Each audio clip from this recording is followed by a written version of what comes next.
Brian here again, and I am out at the West Branch, and we're going to do some macro photography, but I'm going to be doing something a little bit different today. I am going to take out my street photography camera, which is the Ricoh GR3X, and I'm going to try out the macro mode on this. And I think what we're going to see is that we can get some really nice shots with this. It is really nice out right now. The sun is shining, it's very bright, and this is really good conditions for doing macro photography or close-up photography with the Ricoh GR3X. With this type of sunlight and all these beautiful flowers out here in the prairie, we should be able to get some really nice close-up macro shots. First of all, if you can, like this video. I want to give you some tips that just make it an amazing camera. My #1 best setting, you got to try it out if you haven't already, if you got any of the Ricohs, is go into focus peaking. Now, a lot of cameras have focus peaking, but I wish they all had this. In the focus menu, there's highlight edge, which is what you see on most cameras where it outlines the subject in some color. But I find that especially in bright light like this, without a viewfinder, it is hard to see that. So there's another option called extract edge. Extract edge is really cool. It's gonna make your screen turn gray. I'm gonna do this outline effect, but with the gray and then the white outline, it makes it so easy to see exactly what's in focus. So when we're looking at like these flowers here and the bees or other insects are flying in, as I'm rocking back and forth, the whole screen will be gray, and then I'll see this white outline appear. And it is so much easier to see than edge detect, and I know exactly when to fire the shutter. I see the gray background and the white outline, so I know exactly when the insect's in focus. When I half press, I can actually see the image, and then I can take the shot. Again, I'm just relying on this edge detect. I know exactly when the flower's in focus. I'm at f10. ISO is 200. It automatically set the ISO to 200, and it's giving me 1/320th of a shutter speed. Actually, I didn't mention this. Another thing you want to do is set your ISO to auto, but set a minimum shutter speed. So on the Ricoh GR3X, while the ISO is on auto, I set the minimum shutter speed to 1/320th. And depending on the conditions for macro, if it's a little bit windy or faster moving insects, I'll even put it to a minimum shutter speed of 1/500th. And again, it's so easy to get this bee in focus with this edge detect.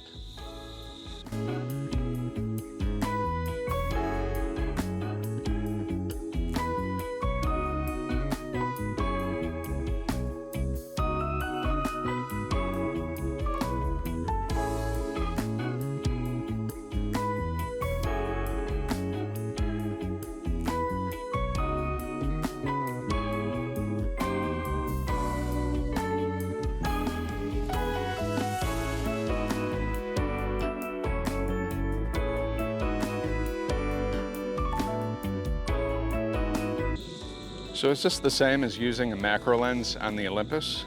No, of course not. The Olympus has true 1-to-1, and you're gonna get a lot more detail. But the Ricoh GR3X has some benefits also. It is a larger sensor. It's an APS-C size sensor. So even though we're not getting, the true macro with this macro mode, it's more of a close-up. With the ability to crop in, you'll see that we can still get really amazing details on things like bees and flowers. And I think you'll be really surprised with the result. Even though it's getting into fall pretty soon, it's September, it's still mating season for the insects. And here we can see a couple happy bugs going at it on this flower right here.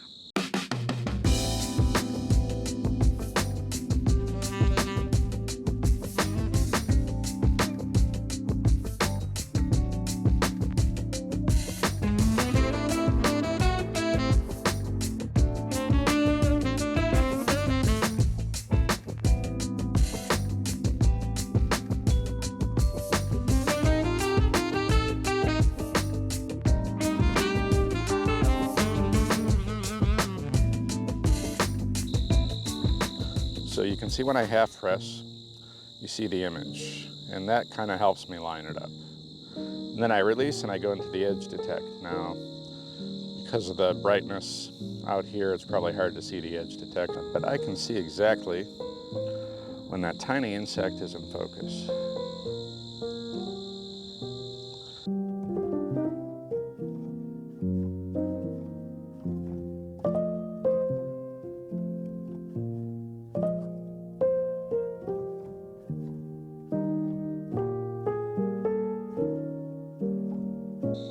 we'll do now is we'll switch over to the Olympus EM5 Mark III. So I got the Olympus out, and what I'm gonna do is put the 60mm macro on here. I almost always use my Godox flash, but this time I'm gonna use it without the flash. Since I'm not using a flash, I wanna do it similar to what I have on the Ricoh GR3X.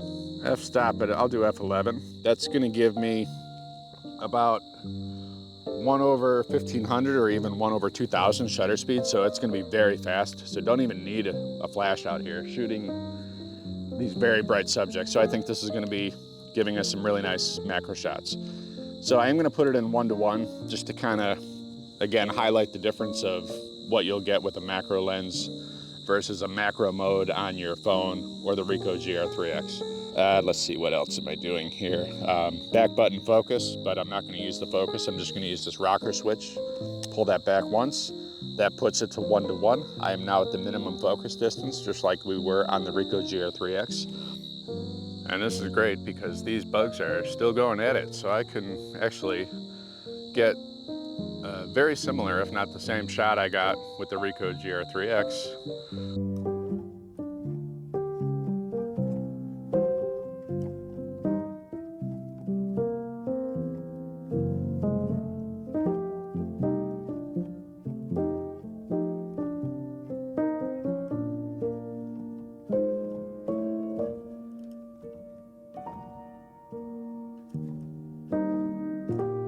We'll do a little bit of comparison, but now I'm gonna get some other shots because I do see some other interesting subjects like this bumblebee with his pollen bags on his hind legs. Very full.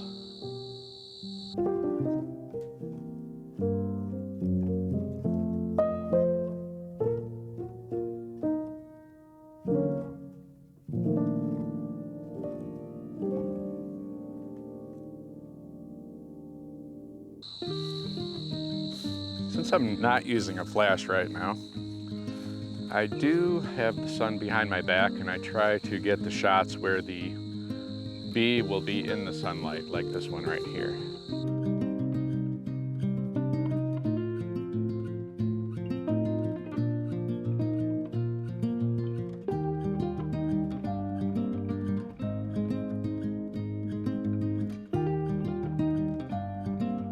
All right, so yeah, that was interesting, right? We saw that some of the photos, they look very similar, especially when we crop into those photos on the Ricoh GR3X. But what did you think? Did you enjoy the photos more from the Ricoh GR3X and its simplicity and smallness? Or did you like that we were able to get 1:1 and some really close-up details with the Olympus EM5 Mark III with the 60mm macro?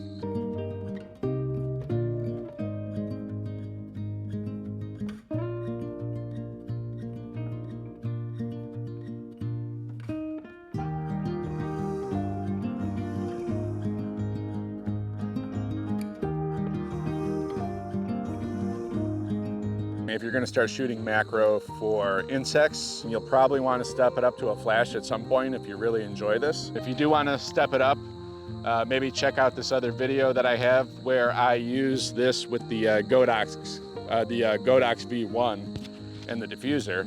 But before investing a lot of money, use what you have. Go out on a bright sunny day and you can get some good stuff. All right, so I hope you enjoyed looking at some of the photos and the difference between the Ricoh GR3X macro and the Olympus. And you can see that really both cameras can give you very nice close-up and macro shots. But look, if you're starting out and not sure if macro is the thing you want to do and you don't have a flash, get a cheap macro lens for your smartphone. Or if you have a camera that has a macro button, try that out and just see if you enjoy the challenge of it. But start out simple and then go from there. So hopefully this was enlightening and you got to see some cool stuff. Thank you for joining me. So please, first of all, if you can, like this video. It does help the algorithm and helps more people see this and other videos that I make. And if you don't mind, also subscribe to the channel, and that way you'll get updates when I produce more videos like this. So thank you again for joining me. This is Brian out at the West Branch, VMAD Photo. Goodbye, thank you.